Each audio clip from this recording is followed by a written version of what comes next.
we're here today for the debut episode of the Sydney Blues Society podcast, where we're going to dive deep into the history, the passion, the stories behind the greatest blues artists in Australia, and why not start with two of the icons. Before we get there, don't forget, I'm your host, Adam Simon, and today I'm beyond excited to be talking with two true legends, not just of the Australian blues scene, but the Australian music industry. Jeff and Ron King from the Foreday Riders. I mean, these guys have been at the forefront of Australian blues for decades, carving out a legacy that's inspired generations. We're going to catch up with that generation soon. But first, we're going to chat with the boys about their incredible journey, the band's evolution, and their love for blues and everything that comes with it. Jeff and Ron, welcome to the show. Thanks, Adam. Thanks, Adam. Let's start. I always like to quote the great, it's Rogers and Hammerstein really, but Marie Von Trapp. Let's start at the very beginning. It's a very good place to start. You've been part of the Australian blues scene for so long. How did the Foreday Riders first come together? Pretty simple. There's a bunch of school friends. Some of them were getting into folk music and that sort of related musics. But this is, I'm talking about the sort of early to mid-60s. And the British blues boom came about. Yeah. Rolling Stones, Yardbirds, Kinks, Animals. That got us, our ears pricked up. And all of us liked it. And at that stage, Jeff was already playing guitar in a sort of contemporary pop sort of stuff with a piano player. Yeah. But I had a friend who played guitar, and he was in the folk scene more or less, or into folk music, but he knew that we liked blues. He also liked blues. And he knew that I liked the sound of the harmonica in those English bands. Mm-hmm. It was usually, with them, it was just used more or less as a sound effect, but it was effective. He said, why don't you give harp a go? And I thought, it's not going to break me to buy one and try it out. So once I started trying to play it, I realised that there was more to it than I would have expected. Yeah. And I couldn't just do it by picking up a weekend, so I had to sort of keep at it. And eventually was able to get a sound out of it. Yes. And then Jeff and I have always worked together, working on lines and with this John Murphy, who was a school friend, and a few others. We started the usual lounge room rehearsals, trying to get a few blues and rhythm and blues things together. Yeah. And it just developed from that point. Jeff got a girlfriend who enjoyed singing, and she ended up singing with the band. And he's still singing with us. We have so many times I talk to a lot of musicians, not just in the blues, but in the country and rock scene and so on, and their family influence growing up has played an impact. What type of music were you brought up around? Mum and Dad were musicians at all? Or? Yeah, we've always had a piano in the house. Yeah. And Mum... That was quite common back then too, to have a piano, wasn't it? Yeah. Mum played by reading music, but Dad had an ear for music and just played naturally. And he actually got into boogie and got Ron involved. Ron can sort of tinker it. Yeah. Never lost my love of piano boogie. Yeah. So, and it sort of grew from there, you know. But as kids, we grew up with rock and roll. Yeah. Early rock and roll. Early rock and roll. So Elvis, Gene Vincent, Joey Lee Lewis, Little Richard. All those Sun guys. The real thing. I always look at someone like Little Richard. We're talking about history today, you know. Someone like Little Richard to be an African-American man in that America, you know, in the 50s and 60s, singing in Tutti Frutti. He says, everyone thought it was about candy, you know, and it was huge. Oh, yeah. And then we had like the chess guys, you know, and Chuck Berry was there. Yeah, that's right. Yeah. Bo Diddley. Yeah.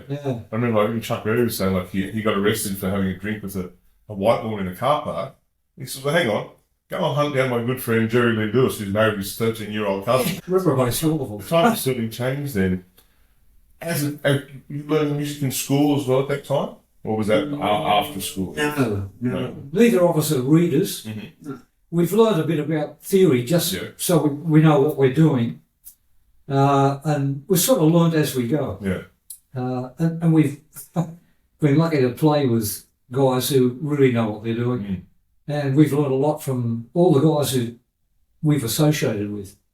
But in the early part of the band, everyone was more or less on an equal footing. Mm. A couple of them knew more about music than others. Yeah. I mean, Jeff and I were novices, but because we loved the sound of the music, we sort of worked at it. And as I say, learn as we go. Yeah. And it's a simple format, like 3 chords. Yeah. But you hear that 3 chords not just in, say, American and English blues and Australian blues. You hear it also in things like, say, in Greek music, in that Rebettica style of music and so on. And so it can be still very universal around the world. You know, Europe can be such a strong marketplace for that as well. Oh, yeah. It's had its foundations, I think, for hundreds of years prior to when it really emerged in the late 1800s, early 1900s. So we talk about a time, there's always that famous story of when Robert Johnson met the devil at the crossroads. Oh, yeah. Sold his soul to be able to play like that. Yeah. You know. Did you either of you have that devil moment? Not that you actually met the devil, but that aha moment in your life when you went, this is for me, this is something I identify with, and not just for the girls, you know, but for something you wanted to pursue as a career? No, not the apologetic type like Robert Johnson. No, look, we grew up on rock and roll, then that's sort of late 50s, that started to fade away, the sort of work, so it went very soft. Yeah. You had people like Pat Boone and Ricky Nelson. The folk thing started to happen. Yeah. And part of that we enjoyed, but skiffle. Yeah. And jug band music, and that we found it was sort of related to what we liked. Mm. And trad jazz. Yeah. We got very connected with some of the trad jazz people. And then the Beatles came along. Yeah. And we thought, well, that's very nice. Mm. That's a change. When we heard the Stones, we thought, that's where we're at. That's you, yeah. Early Stones. You mentioned the Beatles there. I mean, McCartney's roots, and to a different extent, you know, Harrison and Lennon as well, but McCartney's roots were in that skiffle music too. Like, when he got that skiffle sessions, and he used to play there quite regularly and so on. So it's you identified quite a good foundation. Well, they were sort of rock and roll.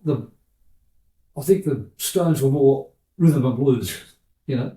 But they both did what they did very well. And the Stones were influenced so much by Muddy Waters. Oh, that's what from those guys. Yeah, and of course, the usual story. The British are always more than happy to acknowledge all their influences. And when they're talking about Muddy Waters, Little Walter, Jimmy Rogers, all these exotic names from Chicago, we went and started hunting that stuff out. Once we heard the Chicago thing, and we were sold. Yeah. Still, the Chicago thing has such a legacy to it from history, but it's still such a rich, vibrant, not only a hotbed of where music comes from, but the music itself is, you can put it on for moments or seconds and it just lights you up and go. It's like people said the other day, what's your favourite movie? And I go, I can have the worst day of all time, I can sit down and watch the Blues Brothers all the time, Yeah. and everything goes away. And that's through the music and the comedy and so on. So let's talk about origins, the name. Foreday Riders. Yeah. Where did that come from? It's a blues term, the Foreday Riders, as in before day. Yeah. But it was a song written by Jay McShann, one of the great Kansas City piano players and band leaders. We took the name. It just sounded exotic to us, and also like a Foreday Riders was like a sort of amorous adventurer. Yeah. And we thought none of us are like that. So we're using it ironically. And we just thought it was a colourful term. And it was following in the steps of people like the Stones, Canty, people who use blues titles, track titles for their name. I mean, others like Butterfield and Musselwhite who just use their own names. Yeah. But we were a collective, just went under the name of... Look, probably now we wouldn't choose a name like that, but it stuck. Yeah. So, I think it's a testament to his legacy. You say you've done similar things to the Stones, where you've taken it from a blues element, and so on, and it's been for over 50 years now. So it's certainly a brand, and it's certainly a legacy that you're part of, not only for yourself and your family, but for the Australian music industry. It's definitely there. It's funny. We used to actually do that song Foreday Riders. We haven't done it for decades. Have we? We promised we'll do it again. I mean, we saw Jay McShann at the basement. Right. If you remember the basement. I remember the basement. A friend of ours, follower of the band, she said, there's some players here tonight from a band called the Foreday Riders.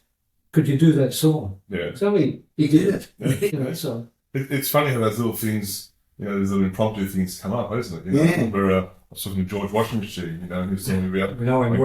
who's in the audience, and, do you mind if I play a song? It's like, Yeah, sure. Go for your life. Little things, those unpopular things. Yeah. I want to talk about the Sydney blues scene. Let's fast forward a little bit into the 70s. What was the Sydney blues scene like then? Because from what I've heard, I was a young whippersnapper then, despite appearances. It was a truly special place. Not just the Sydney blues scene, but the Sydney music scene in general. Yeah. You could go pub to pub to pub. Yeah. What were your memories of that scene, the music scene, and then the blues scene in that 70s period? Well, it was just sort of vibrant. I mean, we were working like 2 or 3 nights a week. No problem, you know. But never a problem getting a gig, Yeah. which is quite different from today. And sometimes you might do 2 gigs in a night. Yeah. Early set somewhere, and late set Yeah. somewhere. we had 2 regular nights residency in the one pub, and that's unheard of Yeah.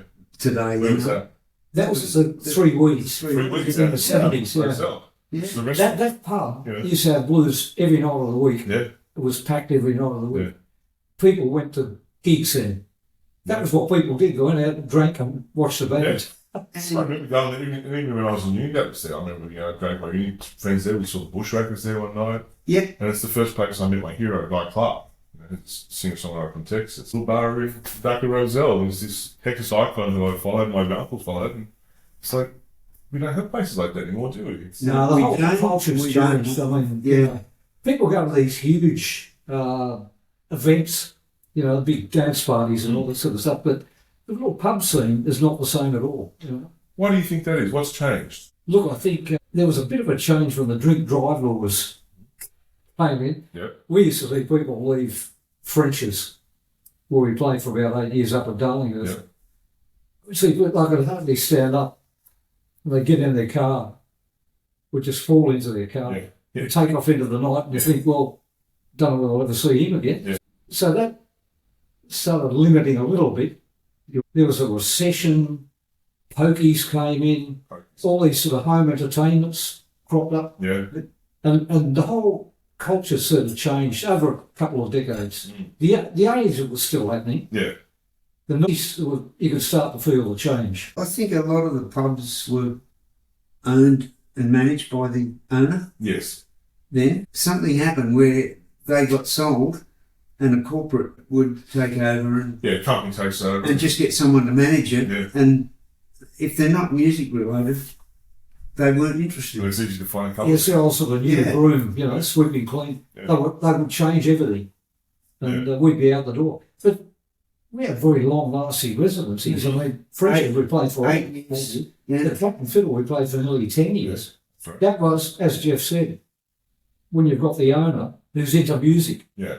Makes a running big the difference. pub. Yeah. That was the same with the first gig we ever had, John Huey's, Wine Bar at the Rocks. Yep. He had jazz on, and John Murphy was quite a good hustler. Talked him into trying a bit of blues, and it worked really This is well. history. That Frenchies you mentioned, up in Darlinghurst. Yeah. That's costed so many most iconic bands. Chisel played there. Or, Yeah, we'll get to that's College Chisel in a second because I think they're a blues band in start and finish. But what are your memories of that? Because I heard it was I drew past where it was and sort of like you drive past where it all was played in Vegas and so on. I know where this place is, and my father tells me about the stories of the famous Texas Tavern and things like that up and across. What are your memories of French's at the time? Because from what I heard, it was a wild place to be on a hot night. Yeah, well, when we first started playing there, it was only on the top level, just a single room. Yeah. And over the years, they developed downstairs, and it ended up the main event was downstairs. But French is also a similar story to John Huey's in that Ray French had jazz. Yes. Dick Hughes playing piano and whatnot. He used to play before us, actually, sort of for the after-work crowd. Then we'd come on and do the rest of the night. But so there were very few straight-ahead blues bands around at the time, and we sort of slotted into that jazz scene more than anything. There were a lot of very good rhythm and blues bands around, but they weren't exclusively blues. They were sort of pop blues bands, and very good at what they did.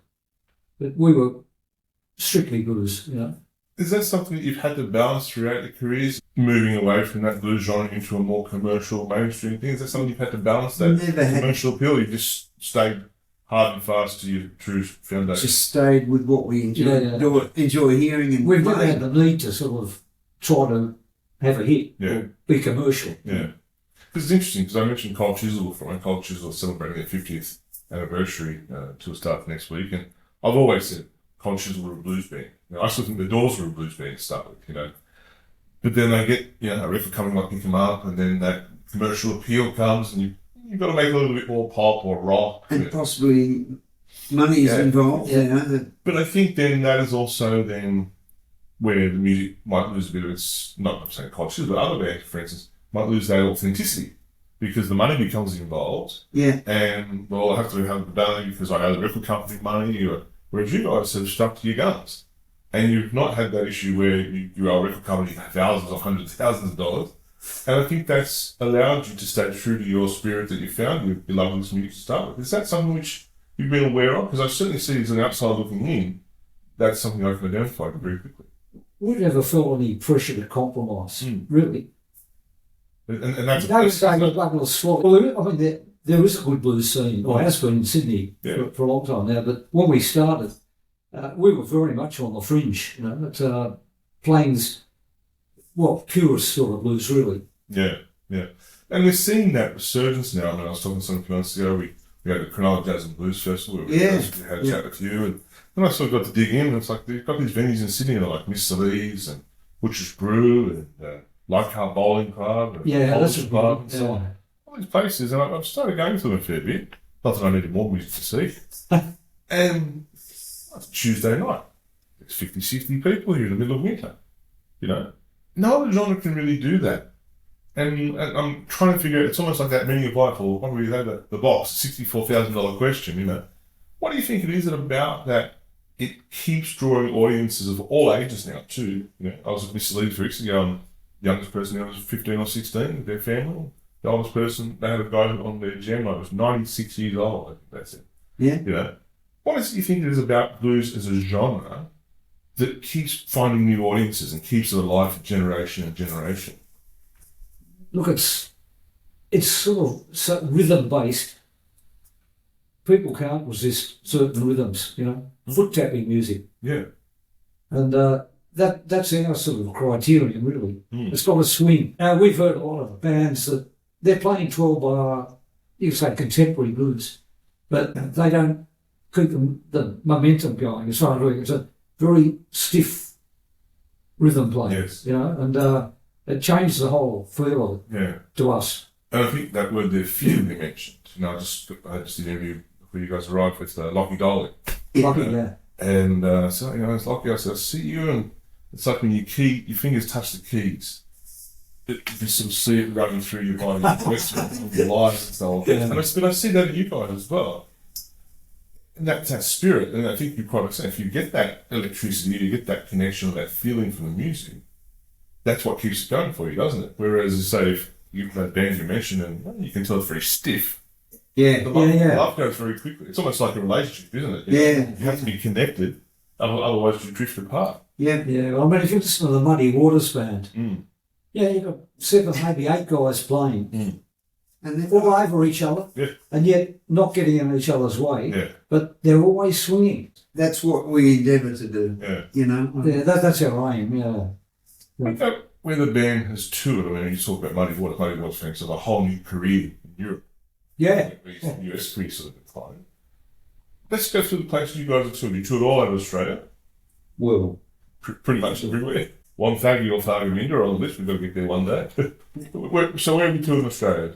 New South Wales? Well, we've done a few gigs in Melbourne and whatnot. We're Queensland. East Coast was East Coast.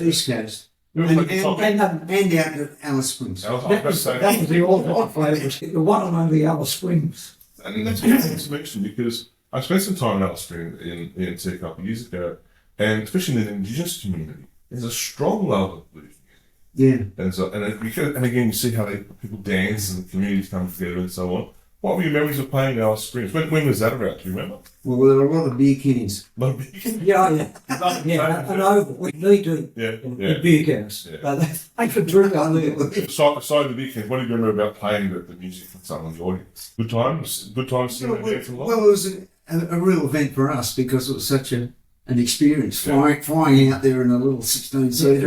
The way it came about was Matt Taylor from Chain sat in with us one night, and the other night he said to me, "So I'm going to talk to you. I'm going to tell this guy Hector out in Alice Springs about you guys, and see if I can get you on this festival out there." This is Matt Taylor. Well, he's having me on. This Hector from Alice Springs. Yeah. Anyway, next week I get a call from Hector at Alice Springs. He says, "We're talking to Matt, and I'd like to get you up here for the Blues Festival." I thought, he's going to come to Alice Springs to a Blues Festival. Anyway, he flew. He had Renee Gayer, the Bunter Band, the whole whole stream of people, all flown up there on charter flights for the weekend. Yeah. But it's something about the population. I lived in Darwin for 6 months. And there's an Australian population, but there's a tourist population, the backpacking and so on. There's live music 7 nights a week. Really? And then they had the entertainment centre there, and it's a 1,000-seater. And they had, Jim Bob and the roller sounds of the super 70s. Thing sells out. $70 a ticket. So I talked to the manager at the centre, I said, people just love entertaining. They don't get the big concerts like Springsteen comes. He doesn't go to Darwin. He said they just love entertainment. They don't care who's on. It's a night out. Yeah. And I think that's where that spirit of the 70s, where we all used to have a night out, has been lost in Sydney. But thankfully, it's coming back through this resurgence of these venues, especially in the blues scene. Let's talk about songwriting and the creative process, and when you kind of create music together. Do you work together or less? Yeah. I normally get lyrics together and some idea of a format, 16 bar or 12, and the feel. Is it a rumbler or a shuffle? I talk to Jeff about it, and he always comes up with some appropriate guitar part. Then we'll record it, just a lounge room recording acoustically. Yeah. Jeff on guitar and me playing harp and putting in a vocal. Then we put it to the guys. These guys all know what they're doing, and they always come up with something appropriate. And there's a few trial runs and gigs. It's a bit like the bring a plate. Everyone brings their own little element to it. So. But Jeff's also come up with some very nice instrumentals. He doesn't know where he got them from, but no, they just happened. And he said, can you find a line to go with this? And he's got some interesting rhythmic thing happening. So I'll try to come up with some line to fit it. That's how we work our songs out. Yeah. From a song point of view, I asked this of Neil Diamond many years ago. I had a chance to meet him because his music stayed with me. I want to ask you, from the legacy of music you have and the history behind it, do you have to be sad to write a blues song? Do you have to be happy to write a happy song, or is it just what you find when it comes together? Look, usually there's some phrase or expression that I come across, and I'll think that'll make a good topic for a blues. Then with me, it doesn't happen overnight. It just sort of this idea evolves, and it's got to, obviously the feel has got to be appropriate to the idea or the expression. Yeah. And that's where Jeff comes in, and I say, can you get a nice little Chicago shuffle going behind this? Most of the stuff I write, not all straight 12 bars, but they're all based on blues changes. So they're all very much in the vein of a 12 bar. Yeah. Yeah. One of the key things that, you've been able to stay true to your blues roots throughout your entire career, but still bringing new innovation, new sound, sometimes new players, things like that. How is that really important to you as the founders of the band, to balance that tradition whilst also continuing to evolve and stay fresh?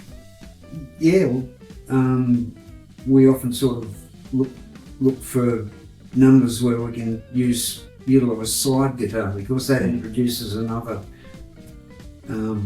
aspect, you know. But yeah, I think it's the innovation thing is so important. Yeah. Especially now because technology, what you were saying, technology changed so much, not just from a recording point of view, what you can do with instruments and desks and production, and you can still have those classic analog desks that you can't beat. But then you've also got to face technology in the commercial sense now. You have streaming you would have seen come in, and vinyls has resurgence all of a sudden. People are buying vinyl again, and even a friend of mine's in Nashville at the moment, she said, "Oh, cassettes are back in Nashville." Really? And so on. That's hard to believe. It's a funny thing. It's Not the most user-friendly. What's old is new again, I suppose. So, Yeah. I mean, how have you? And that's important. And I think that's something which I think people who are musicians like legacy you guys have understand that. But a lot of young musicians now, I think they just go, "Well, I'll just take the shortcut route." But they need to understand from and learn from yourself, like yourself. And I think that's where you've been really generous with your time because you've worked with so many young musicians. Yeah. When you see someone like a Ray Beadle, Yeah. you play with times and so on, and you see him come up and become the musician that he is and the renown that he has. Yeah. Does that give you a validation feeling or a warm feeling? Yeah. He regards us as his uncles. Yeah. No, Ray actually played in the band for 8 years. Yeah. Yeah, so. And then we had a trio going with him, and we're still working with him quite. He often does shows with the Riders. Yeah.